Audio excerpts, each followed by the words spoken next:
रामायण महामाला रत्नम वंदे कविरात्मजं श्री सीतारामचंद्राभ्यां नमः। ओम हनुमते नमः। ओम बागेश्वराय नमः। ओम सन्यासी देवाय नमः। ओम श्री सीतारामचंद्राभ्यां नमः।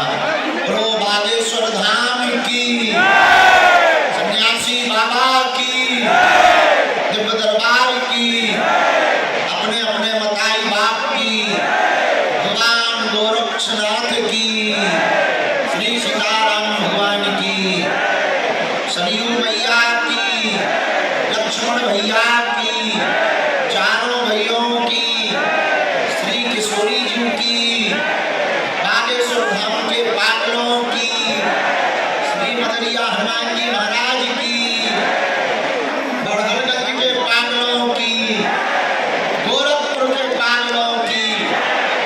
इतनी ठंड में जो रात भर से यहीं पर बैठे हैं, गए नहीं, डेरा जमाए हुए हैं, रात भर लेटे रहे और सुबह से नहा धो करके जल्दी बैठ गए, इन पागलों की भी सीताराम। कहो कैसे हो? बढ़िया हो? ठंडी मिट गई? लग रही? अब नहीं लग रही? बड़े जबरदस्त हो। हम तो वैसे तो समय से ही निकल गए थे, लेकिन आज इतना जाम है, इतना ज्यादा समुदाय है कि आने आने में बहुत देरी लग गई।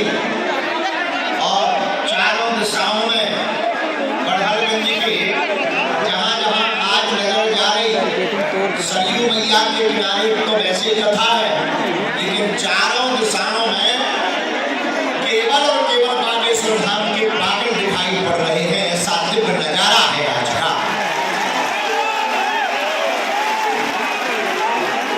बिहार में जब कथा हमारी नौबतपुर में हुई थी, तब हमने ऐसा नजारा देखा था। और उतना तो नहीं और कुछ कम सही, पर वैसा ही नजारा, वैसा ही है आस्था का महाकुंभ आज वर्तमान में बड़हलगंज में लगा हुआ है। आज के दिव्य दरबार में जो आए हैं, अर्जी लेकर, मनोकामना लेकर, प्रश्नों को लेकर, जिज्ञासा लेकर, कलयुग के राजा श्री हनुमान जी महाराज, जिनके प्रताप से मानव जीवन की दैहिक भौतिक समस्याओं का रास्ता बतलाया जाता है और बिछड़े हुए को रास्ता दिखलाया जाता है और समाधान दिया जाता है। ऐसे पावन तीर्थ श्री बागेश्वर धाम की दिव्य दरबार की धरा का यह विशेष प्रभाव, विशेष कृपा, सिद्धियों का प्रताप, जिसके प्रताप से बागेश्वर बालाजी के दरबार में आने वाले लाखों लोगों की खाली झोली भर जाती है। ऐसे बागेश्वर हनुमान जी के चरणों में प्रणाम करते हुए आप सबको खूब खूब आशीर्वाद है। जय श्री राम।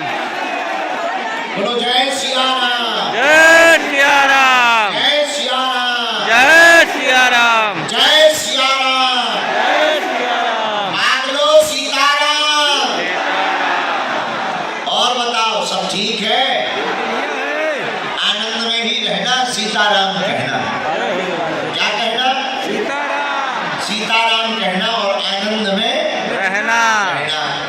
ऐसे बागेश्वर हनुमान जी को प्रणाम करते हुए बिना देरी किए हुए एक दिवसीय दिव्य दरबार आज का है, लेकिन आज दरबार के ठीक बाद कथा भी सुनाई जाएगी। अच्छा, कथा का पागल कौन कौन है? कथा का? हाँ ठीक है, नहीं होने चाहिए, हाथ नीचे कर लो, काम आए। तो कथा आज भी है और कल भी है। भगवान श्री बागेश्वर हनुमान जी महाराज और सदगुरु भगवान सन्यासी बाबा, जिनका प्रताप बड़ा अद्भुत, उनकी चेतना बल का प्रभाव वर्तमान में केवल भारत में नहीं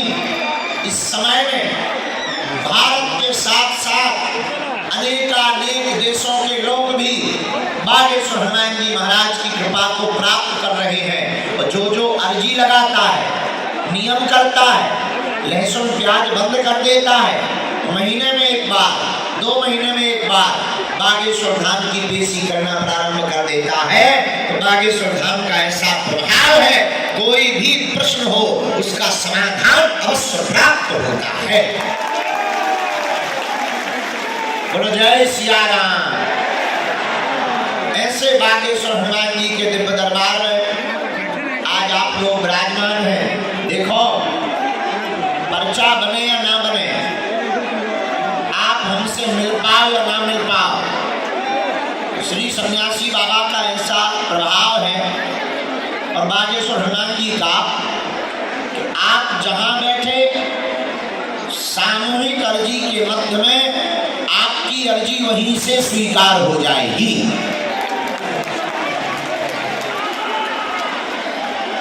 और जो भी लहसुन प्याज मांस मंगरा बंद करके ओम बागेश्वराय नमः बोलो, ओम बागेश्वराय नमः, इस मंत्र का जाप करना प्रारंभ करेगा, महीने में एक बार 2 महीने में एक बार बागेश्वर धाम की पेशी करने लगेगा, बिना पर्चा बने ही उसकी अर्जी स्वीकार हो जाएगी और काम भी सफल हो जाएगा।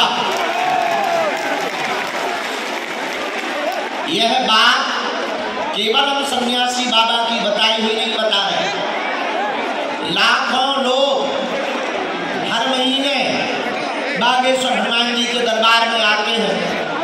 मंगलवार और शनिवार को मेला लगता है, लाखों लोग कथाओं में दरबार में पहुंचते हैं, लेकिन आज तक का इतिहास है, लाखों लोग जो बागेश्वर हनुमान जी की सेवा करते, नियम का पालन करते, पेशी करते, आज तक का इतिहास है बागेश्वर हनुमान जी के चरणों के प्रताप से कि उनकी मनोकामना भी पूरी हुई, उनके काम भी सफल हुए और आज तक कोई भी खाली हाथ नहीं गया।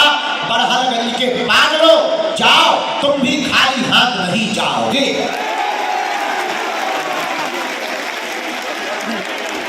और सबकी खाली झोली को बागेश्वर, हमारा तो ऐसा मानना है कि इस कलिकाल में, कलयुग में लोग सनातन धर्म पर उंगली उठा रहे थे लगातार, सनातन धर्म को पाखंडी बतला रहे थे। अच्छा, राम जी के आने के पहले हनुमान जी लीला करते हैं, लोग संतों को पाखंडी बता रहे थे, सनातन धर्म में कोई शक्ति भक्ति नहीं होती, ऐसा बोल रहे थे। और ये फूफा करने वाले, फू वाले लगातार भोले भाले हिंदुओं का धर्मांतरण करवा रहे थे। तो हनुमान जी के स्वाभिमान में बोल रहे हैं कि वर्तमान में सनातन धर्म के संतों को छोड़कर भारत के क्या, पूरी दुनिया के जितने भी दूसरे मजहब के धर्म गुरु हैं, चाहे वो ऊ वाले हो, चाहे वो फू वाले हो, हम मंच से ललकार कर कहते हैं, दुनिया के किसी भी मजहब का धर्म गुरु बागेश्वर हनुमान जी के दरबार की शक्तियों का सामना नहीं कर सकता। जय श्री राम।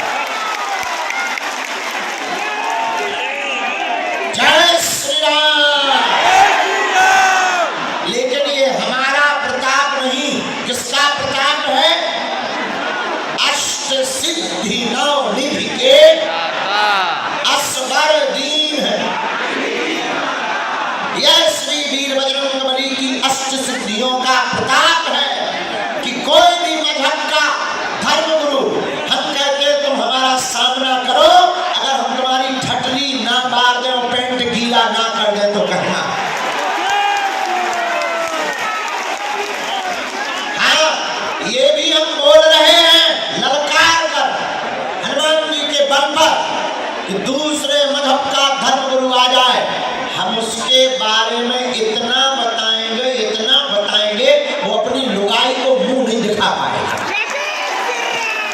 हाँ, लेकिन ये हम अभिमान में नहीं, श्री बागेश्वर बागेश्वर हनुमान जी के स्वाभिमान में हनुमान जी ने हमें यह कृपा, यह प्रसाद किसी की बेइज्जती करने के लिए नहीं दी है। हनुमान जी ने हमें सेवा करने के लिए दिया है, जनमानस के कल्याण के लिए। हमारी 8वीं 9वीं पीढ़ी पहले दादाजी यहीं के थे। हम भी गोरखपुर वाले हैं भैया, अपन भी यूपी वाले हैं। इसीलिए अच्छा, यूपी वाले जहाँ रहते हैं हिला कर रख देते हैं। देख लीजिए, यूपी वालों ने पंडाल हिला कर रख दिया। यही देख लीजिए, एक अपने बालाजी है यहाँ गोरखनाथ पीठ वाले महंत, वर्तमान में तो वो मुख्यमंत्री हैं। अच्छे अच्छों के घर पर बुलडोजर चला करके उन्होंने हिला कर रख दिया। अपन भी यूपी वाले हैं, अपन ने पूरे भारत में धर्म विरोधियों को हिला करके रख दिया। बोलो सीताराम, जोर से बोलो सीताराम। अब ये जितने भी धर्म विरोधी थे ऐसे छुप गए जैसे उल्लू छुप जाते हैं। पहले बड़ा मुंह चलाते थे, अब नहीं आते। हम पुकारते रहते, आओ आओ भाई भैया जी का भैया नहीं आते। तो मेरे पागलो, हम आपको बताएं कृपा, हमारे दादाजी के दादाजी श्री सन्यासी बाबा, जो कि यही मानखोर के रहने वाले मध्य प्रदेश के छतरपुर जिले में ग्राम गढ़ा बागेश्वर धाम, जहाँ आज पूरे विश्व के लोग पहुँचते हैं, वहाँ उन्होंने 1.25 करोड़ हनुमान चालीसा का पाठ किया था। एक पैर पर खड़े होकर हनुमान जी महाराज प्रकट भय, बोले मांगो। तब हमारे गुरुदेव ने कहा कि हमको कुछ नहीं चाहिए, जन सेवा चाहिए। तब श्री हनुमान जी महाराज के उस विग्रह में से बोले, जाओ आज के बाद एक जगह हम मेहंदीपुर बालाजी के रूप में हैं, दूसरी जगह सालासर बालाजी के रूप में हैं, लेकिन बागेश्वर धाम छतरपुर मध्य प्रदेश में हम बागेश्वर बालाजी के रूप में जाने जाएंगे। और इतना ही नहीं, मुस्कुराते हुए श्री हनुमान जी ने हमारे गुरुदेव श्री सन्यासी बाबा को कह दिया, जाओ जो भी यहाँ आएगा रोता हुआ आएगा, लेकिन दरबार से हंसता हुआ जाएगा। और अंत में कहा कि तुम्हारी पीढ़ी दर पीढ़ी यहाँ एक ना एक सेवक हमारा रहेगा। हनुमान जी ने ऐसा कहा। तो हमारे सन्यासी बाबा सेवक रहे। सन्यासी बाबा के नाती हुए पंडित श्री 1008 परमहंस महात्मा, हमारे सगे दादाजी पिताजी के पिताजी पूज्यपाद श्री सैफुल्लाह गढ़वी जी, जिनका ये चित्र लगा हुआ है, ये हमारे दादा गुरु जी गए। इन्होंने पहले तो गृहस्थ अपना लिया, गृहस्थी में चले गए, लेकिन बाद में जब हनुमान जी की मार पड़ी तो इन्हें 6 माह तक कठोर तप करके इन्होंने बागेश्वर धाम की सेवा करना प्रारंभ कर दी। और 40 वर्ष तक श्री बागेश्वर हनुमान जी के चरणों में रहकर पूरे क्षेत्र में दिव्य दरबार लगाया और लोगों का जन कल्याण करना प्रारंभ कर दिया। उसके बाद तीसरी पीढ़ी में आगे को लगो जो कबाड़ी आओ कहा। तीसरी पीढ़ी में ये नालायक आया, हम थोड़े से उपद्री निकले, हम थोड़े से नालायक निकले, हम थोड़े से महामूर्ख निकले, हम टीवी में आ गए। तो पूरे भारत में दुनिया में लोग बागेश्वर हनुमान जी महाराज के कृपा प्रसाद से सनातन का प्रचार होने लगा। अब हमारा एक ही प्रण है कि हम जब तक जिएंगे तब तक धर्म विरोधियों को नाकों चने चढ़वाते रहेंगे। अब हमारा एक ही प्रण है, भारत में अब हम तांत्रिकों की दुकानें नहीं चलने देंगे। भूत पिशाच निकट नहीं आवे, महावीर जब नाम सुनावे हनुमान जी का नाम लेकर के तांत्रिकों की दुकानों को बंद करवाया जाएगा। अब भारत में अंधविश्वास नहीं होने देंगे। अब भारत में हम अंधविश्वास में नहीं पड़ने देंगे। आप कहोगे गुरुजी आप क्या करने वाले हो? सुनो,